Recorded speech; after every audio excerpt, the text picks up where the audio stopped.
Vamos agora para o domingo. Domingo, o título é Tomados de toda a plenitude de Deus. E o versículo Efésios 3,17. Assim habite Cristo no vosso coração, pela fé, estando vós arraigados e alicerçados em amor. Eu vou ler aqui na página 38, a partir do primeiro parágrafo. Veja, Deus criou o tempo, ainda é o que nós falávamos no sábado. Deus criou o tempo para nele poder realizar a sua vontade, que é fazer Cristo encabeçar todas as coisas. Na prática, isso ocorrerá por intermédio da igreja, o corpo de Cristo. O Senhor deseja encher de Cristo cada membro do corpo até a plenitude de Deus. Efésios 1, 22 e 23 diz: E pôs todas as coisas debaixo dos pés, e para ser o cabeça sobre todas as coisas, o deu à igreja, a qual é o seu corpo, a plenitude daquele que a tudo enche em todas as coisas. A igreja tem a incumbência de fazer Cristo ser o cabeça sobre todas as coisas. Que tremenda responsabilidade! Isso só será possível se cada um de nós for encabeçado por Cristo. Por isso, oremos ao Senhor para que, por meio de sua palavra, Ele retire de nós toda desobediência e rebeldia. Cristo encabeçará sua igreja, enchendo-a com sua vida. Ele a encherá a ponto dela tornar-se o próprio Cristo. Completamente preenchida pela vida divina, a igreja será usada para encabeçar todas as coisas. Então permitamos que Cristo habite em nosso coração. Ele precisa governar nossa mente, pois ainda temos liberdade para pensar no que quisermos, deixando nossos pensamentos à solta. Nossas emoções também precisam ser dirigidas pelo Senhor. É dessa forma que Ele nos encabeçará. Agora, de maneira prática, irmãos, como nós conseguimos isso é através da palavra. Por isso, no versículo 16 de Colossenses 3, Paulo diz: habite ricamente em vós a palavra de Cristo. Instruí-vos e aconselhai-vos mutuamente em toda sabedoria, louvando a Deus com salmos e hinos e cânticos espirituais, com gratidão em vosso coração. Então, vejamos, porque nós temos hoje essa questão da imersão. É exatamente para que a palavra ela habite ricamente em nós. Paulo, ele falou aos Coríntios, 2 Coríntios 2 Coríntios 10, versículos 4 a 6. As armas da nossa milícia não são carnais e sim poderosas em Deus para destruir fortalezas, anulando nossos sofismas e toda altivez que se levante contra o conhecimento de Deus. Isso aqui, irmãos, que aqui Paulo fala, isso são as armas de Satanás. É criar fortalezas, levantar sofismas, altivez. Então, nós olhamos para a nossa experiência e precisamos tomar cuidado. Eu estou tendo fortaleza, eu estou sendo altivo. Todas essas coisas, irmãos, vêm de Satanás, mas a palavra de Deus, ela pode destruir tudo isso, irmãos. Mas veja só onde Paulo quer chegar. Ele diz ainda assim: levando cativo todo pensamento à obediência de Cristo, e estando prontos para punir toda desobediência, uma vez completa a vossa submissão. Talvez, querido irmão, querida irmã, você nunca tenha pensado sobre isso, mas o que o Senhor quer de nós é extrair isso que Satanás deixou dentro de nós. O que Satanás faz? Ele deturpa a palavra, coloca dúvida, aí gera rebelião, gera desobediência, gera todas essas coisas negativas. E aí você pensa o quê? Eu posso seguir o meu caminho sem Deus.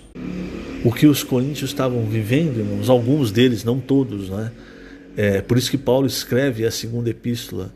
De certa forma, ele até se defende aqui. Então, os coríntios, alguns deles não aceitavam o apostolado de Paulo. E vejamos, por não aceitarem esse apostolado, eles também não aceitavam a palavra de Paulo. E isso causava o quê? Causava aquilo que nós vimos na primeira epístola, os partidos dentro da igreja, a divisão. Eu sou de Paulo, eu sou de Apolo, eu sou de Cefas. Uma coisa, irmãos, é você dizer: não, eu aprecio a palavra de Paulo, me ajuda a entender melhor o plano de Deus.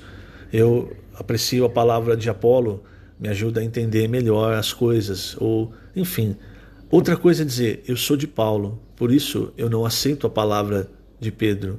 Eu sou de Cefas, eu sou de Apolo, por isso não venha me falar palavras de Paulo. Percebe, irmãos? Então, quando começa a se caracterizar isso, quem vence é Satanás. Por isso, lá no começo da epístola aos Coríntios, da segunda epístola, Paulo já disse: não deixe Satanás alcançar vantagem sobre vós, porque é o que ele tenta a todo momento. Por quê, irmãos? Veja bem, é o que nós falamos no sábado. A rebelião, ela vai lá do começo do tempo e vai até o final. Hoje, nós sabemos pela Bíblia, o homem é inimigo de Deus, pelo menos aqueles que não se converteram, aqueles que não receberam o Senhor. Enquanto ele mantiver o homem dessa forma, enquanto ele mantiver a igreja também dividida e mantendo cada um por si, irmãos, não há um encabeçamento de Cristo. Perceba isso. Por isso, o Senhor hoje tenta extrair de nós todas essas coisas e fazer com que a nossa obediência à palavra, como nós vimos aqui em 2 Coríntios 10, seja completa. Por isso, é o que nós vemos várias vezes no alimento diário, nós falamos, a palavra de Deus, ela não pode ser só apreciada, só estudada, só discutida, e aí eu vou embora para casa e ainda fica o vazio, ou você fica só cheio na mente. Aí você venceu a discussão, você provou o seu ponto de vista, mas está vazio, não está encabeçado, não produziu algo, entende? Quando eu falo produzir algo, irmãos, é no sentido espiritual. Então a palavra de Deus, em primeiro lugar, é para ser obedecida.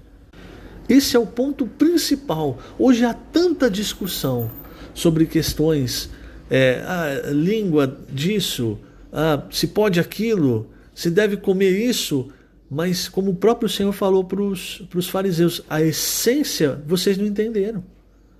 E por que não entende a essência? Porque pegou a palavra para discutir, pegou a palavra para estudar, para mostrar que há conhecimento, mas nunca houve a obediência.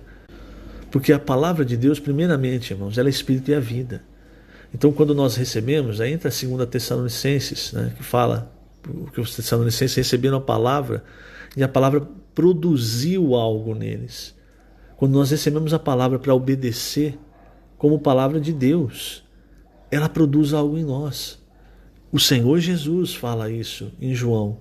As palavras que eu vos tenho dito são espírito e são vida. E por que ele falou isso? Porque aquelas pessoas, quando elas ouviram o Senhor falando que era para comer a carne dele e beber o sangue, elas entenderam no literal e elas começaram a fazer o quê? Discutir. E aí quando você começa a discutir, você vai para a mente e você não recebe a palavra e ela não entra em você como espírito e vida. E o resultado qual foi? Rebelião. Muitos dos que andavam com o Senhor já não mais o seguiam. Veja em João 6, principalmente no final. Aí quando o Senhor perguntou para Pedro, para os discípulos, vocês também vão embora, vão me abandonar? Aí Pedro, ele falou, não, Senhor, jamais, só tu tens as palavras, para quem iremos, né? Só tu tens as palavras da vida eterna. Então perceba, irmãos, ali a diferença de Pedro foi receber a palavra, sabendo que aquela é a palavra da vida eterna.